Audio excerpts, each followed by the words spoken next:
How to say no without feeling guilty or being rude. Do you ever feel like you are always saying yes? Perhaps you find it really hard to say no, especially without feeling guilty afterward? Maybe you often find yourself putting your own priorities aside whilst saying yes to others? Doing this can cause stress as you are putting too many responsibilities onto yourself. It can be really hard to say no to people, especially if you like to please people. You may also feel that you have to say yes in order to not be judged, or feel like anyone is upset with you.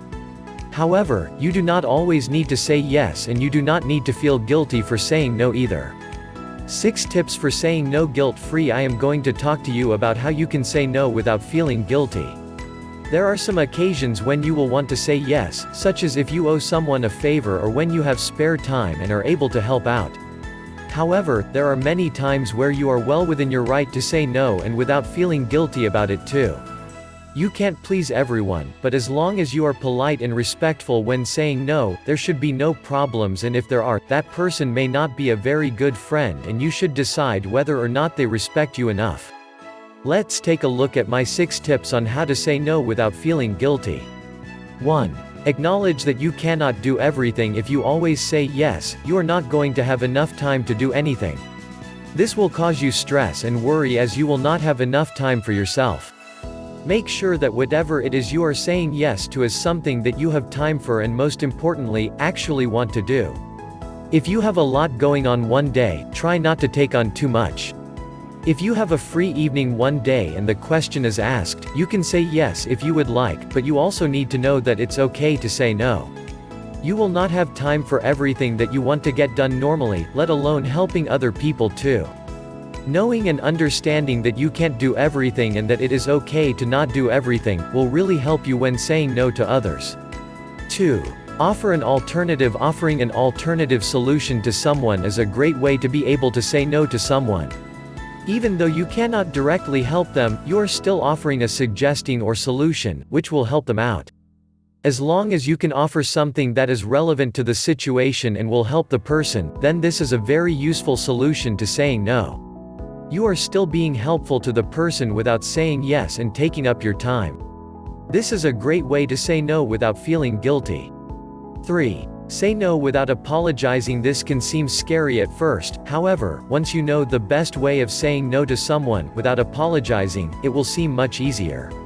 You need to recognize that you do not need to apologize to someone because you cannot do something that they have asked. Apologizing means that you are guilty of something, and saying no to someone is nothing to be guilty about. Again, you do not need to sound rude. You can even offer something else. For example, it's great that you are throwing a surprise party for our friend. I don't have time today to help you get decorations, but I will bring a cake for the party when it happens. You are not apologizing, but you are offering something else when you have more time, which is great. 4. Understand why you have a hard time saying no. Being able to understand why you have a hard time saying no can really help you with the situation. If you know what it is that is stopping you from saying no, you can be more rational about the situation and see it from another point of view.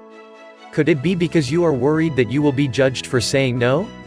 Maybe you think that the person you are saying no to will be mad at you for doing so?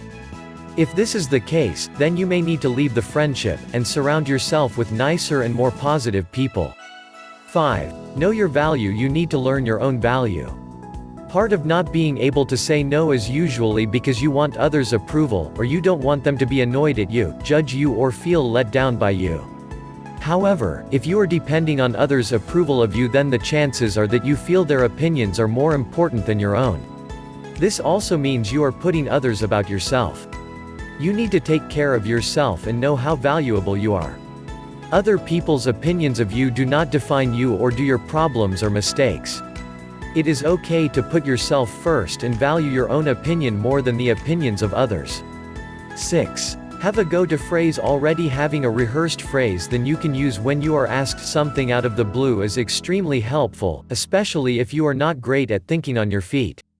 If you can set aside what you would say if you needed to politely say no to someone, you will not have to think on the spot when asked the question.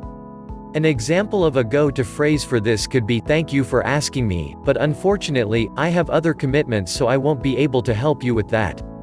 Doing this is very helpful and is great to have in case you are likely to panic when you are asked a question on the spot. Click link in description to get more.